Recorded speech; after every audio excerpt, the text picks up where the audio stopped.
میرے عزیز، کچھ لوگ ایسے ہیں جن سے عذاب قبر ہوگا ہی نہیں۔ میرے رسول کریم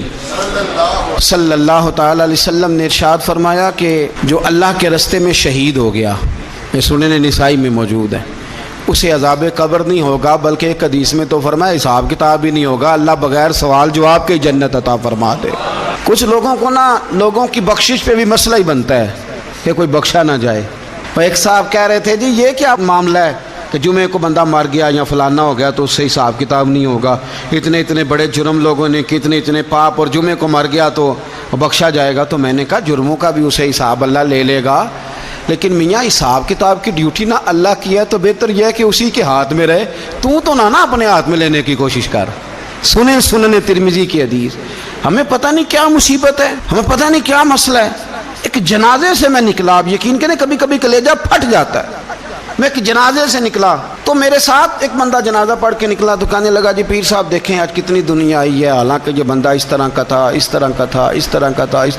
میں نے اسے کہا یار تجھے تو فکر ہی لگ گئی ہے کہیں جنت میں چلا ہی نہ جائے، تو اس طرح کرنا جنت کے دروازے کے سامنے کھڑے ہو جانا ڈنڈا لے کے کہ میں نے نہیں جانے دینا۔ شرم آنی چاہیے ہمیں۔ اللہ فرماتے ہیں جنت اتنی چوڑی ہے جتنے زمین و آسمان، اس کی چوڑائی زمین اور آسمان کے برابر ہے، تو ہم تو اپنے علاوہ کسی کو جانے نہیں دینا چاہتے جنت میں۔ وہ بس کریں، جنت خدا کا فضل ہے، اور اللہ فرماتے ہیں میرا فضل میں جسے چاہتا ہوں عطا کرتا ہوں۔ یہ سنن ترمذی کی حدیث، اور اس کے راوی حضرت عبداللہ ابن عمر رضی اللہ تعالیٰ عنہ، نبی پاک علیہ السلام نے فرمایا جو مسلمان جمعے کے دن یا جمعے کی رات کو فوت ہو اس کو اللہ تعالیٰ قبر کی آزمائش سے محفوظ رکھتا ہے۔ جو جمعے کی رات فوت ہو جائے یا جمعے والے، یعنی جمعے رات اور جمعے کی درمیانی رات چلا جائے یا جمعے والے، تو اللہ اسے عذاب قبر سے، تو میرے عزیز جو بندہ شہید ہو اس سے عذاب قبر نہیں ہوتا، جو آدمی جمعے کے دن یا جمعے کی رات چلا جائے اسے بھی عذاب قبر نہیں ہوتا۔ اور میرے رسول کریم صلی اللہ تعالیٰ علیہ وسلم نے فرمایا جو بندہ ایک دن اور ایک رات، یہ حدیث صحیح مسلم میں، سنن ترمذی میں، مصنف عبد الرزاق میں موجود ہے، ایک دن اور ایک رات اللہ کی رضا کے لیے اسلامی سرحد پہ پہرا دے۔ میں اور آپ سوئے ہوئے ہیں، لیکن وہ لوگ جو فوجی بارڈروں پہ کھڑے ہیں، دیکھو مدینے والے محبوب کس کس پہ کرم فرماتے ہیں۔ ساری عمر نہیں، 24-25 سال کی سروس نہیں، فرمایا ایک دن اور ایک رات اللہ کی رضا کے لیے جو اسلامی سرحد پر پہرا دے، مسلمانوں کو کافروں سے بچائے، رب اسے عذاب قبر نہیں دے گا، اسے اللہ تعالیٰ اپنے فضل سے معاف فرما دے گا۔ ایک رات اور ایک، تو آپ کیا سمجھتے ہیں کہ ان فوجیوں کی کوئی چھوٹی شان ہے، ان کا کوئی چھوٹا مرتبہ ہے؟ ایک دن اور ایک رات اگر یہ پہرا دیں تو اللہ انہیں اتنا انعام عطا کرتا ہے۔ اسی طرح سن لو، یہ ذرا غور سے سننا،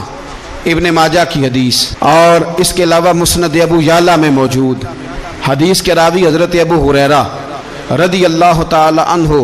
حضور صلی اللہ تعالی علیہ وسلم نے فرمایا جو شخص بیماری سے فوت ہوا، قربان جاؤں میرے محبوب نے بیماری کا نام ہی نہیں لیا، فرمایا کوئی بھی بیماری ہو، فرمایا جو آدمی بیماری سے فوت ہوا اللہ اسے شہادت کی موت عطا فرمائے گا، اور وہ عذاب قبر سے اور قبر کے امتحان سے بھی محفوظ رہے گا، اور حضور فرماتے ہیں اس کو صبح اور شام جنت کے باغوں میں سے رزق دیا جائے گا۔ جو کسی بھی بیماری سے مرا، یہ لوگ بیماری سے مر رہے ہیں تو لوگوں نے اچھوت سمجھ رہے ہیں، اچھوت، یہ اچھوت نہیں ہے، اس لیے کہ لوارث نہیں، یہ خدا رسول کے ماننے والے ہیں، تم انہیں اچھوت کہہ رہے ہو، اور مدینے والے رسول انہیں شہید فرما رہے ہیں۔ حضور نے فرمایا جو بیماری سے مرے شہید ہے، وہ قبر کے عذاب سے محفوظ رہے گا اور جنت کے باغوں میں سے اللہ رزق دے گا۔ لوگ کہتے ہیں دیکھو جی بڑا تانگ ہو کے دنیا سے گیا ہے، تو اس بندے کو بھی عذاب قبر نہیں ہوتا۔ اسی طرح جو بندہ سورہ ملک پڑھتا ہے، سنن ترمذی میں حضرت ابن عباس سے روایت ہے کہ حضور صلی اللہ علیہ وسلم کے ایک صحابی نے ایک جگہ خیمہ لگایا تو وہاں سورہ ملک پڑھنے کی آواز آتی، کوئی بندہ پڑھنے والا نظر نہیں آتا تھا۔ جب حضور کی بارگاہ میں عرض کیا تو فرمایا وہاں قبر تھی اور قبر کے اندر بیٹھ کے میرا صحابی سورہ ملک کی تلاوت کر رہا۔ اگر ہمیں خسرہ نمبر یاد ہو جاتا ہے نا اپنی جگہ کا، اور ہمیں پتہ ہوتا ہے کہ میرے والا حصہ کتنے کروڑ کا ہے، اگر ساری کہانیاں ہمیں یاد ہوتی ہیں تو سورہ ملک بھی ہمیں یاد ہو سکتی ہے۔ موبائل پہ اس کو ریکارڈ کر لیں، پھر اس کو سنیں، کبھی بھی سورہ ملک میں، اور ہمارے سلسلہ عالیہ میں تو سورہ ملک وظیفہ ہے، ہمارے الوظیفۃ الکریمہ میں اعلیٰ حضرت نے لکھا ہے کہ رات کو سورہ ملک اور سورہ یاسین کے بغیر سونا نہیں۔ سورہ ملک اتنی شاندار صورت ہے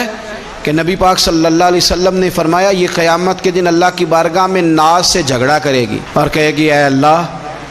یہاں تو میرے پڑھنے والے کو جنت عطا فرما یا مجھے قرآن پاک سے علیحدہ کر دے۔